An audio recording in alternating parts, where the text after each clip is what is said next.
The world didn't celebrate after the first contact.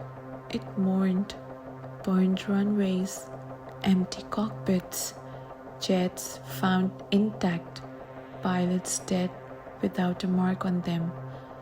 The public saw fragments, grainy footage, censored explosions, officials saying unidentified phenomena. The military saw the truth. Humanity had lost air superiority over its own planet.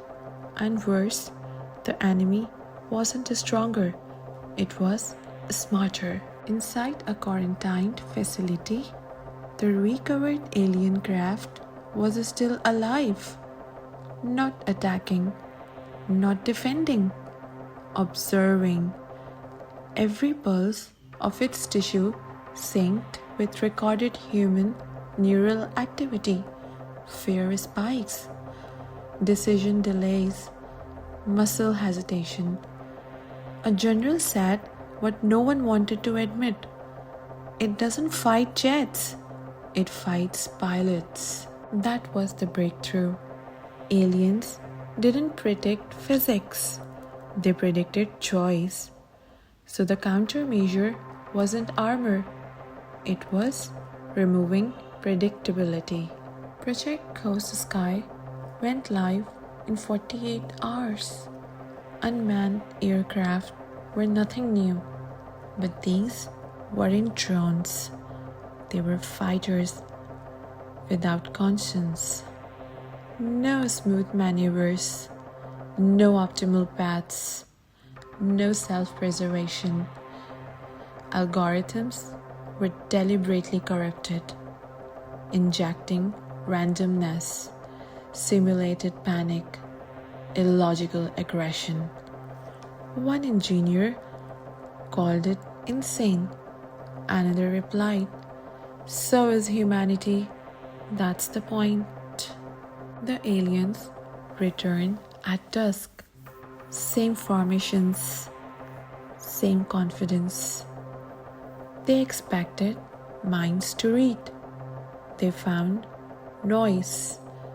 Coast jets moved wrong, accelerated too late, turned too sharply, did things no trained pilot ever would.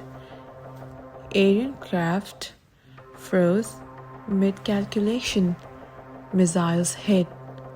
For the first time, alien ships didn't phase, they burned. Something howled across every radio frequency, raw, distorted, panicked. The war had changed tone. The aliens adapted fast. They withdrew below the waves, activating structures planted during the first invasion. Human commanders expected that. They had spent decades preparing for something else lurking underwater. Seismic warfare began, not bombs, but pressure, controlled tectonic pulses that turned the ocean into the weapon. Alien structures surfaced against their will, massive, cathedral-sized organisms screaming as water boiled around them. The myth died that night. The ocean was not alien territory. It was humans' ground, flooded. No warnings, no speeches. B-2 bombers released payloads that didn't explode. They fell. Tungsten rods punched through living hulls at hypersonic speed, pinning alien megastructures into the seabed like insects on display. The alien ships tried to regenerate. They didn't understand targeted annihilation.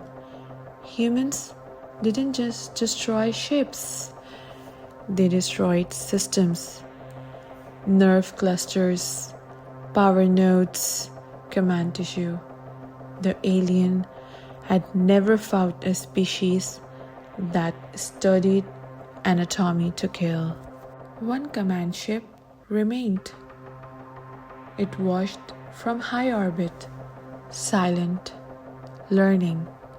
It adjusted faster than the others. So humanity changed strategy again.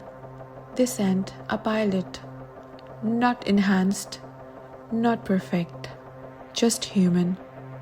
He broke formation, ignored instructions, did things that made controllers swear out loud. He wasn't brave, he was angry.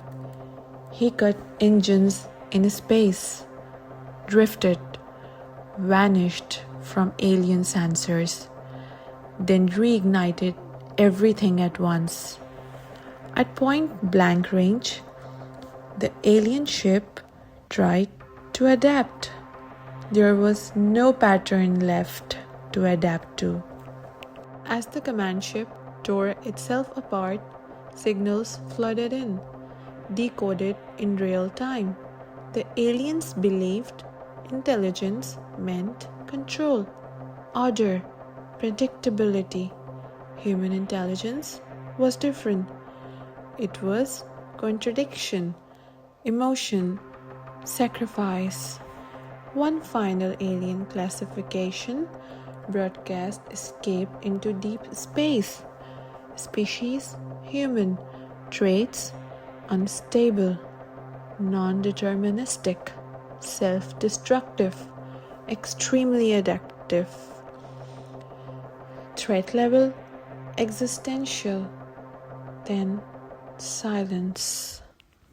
Alien signals vanished. Ships sank lifeless into the ocean, no longer healing. Jets flew patrols over cities that had prepared for extinction. The sky was quiet, too quiet. But humanity understood something new. The aliens hadn't retreated because they were wiped out. They left because they had learned enough.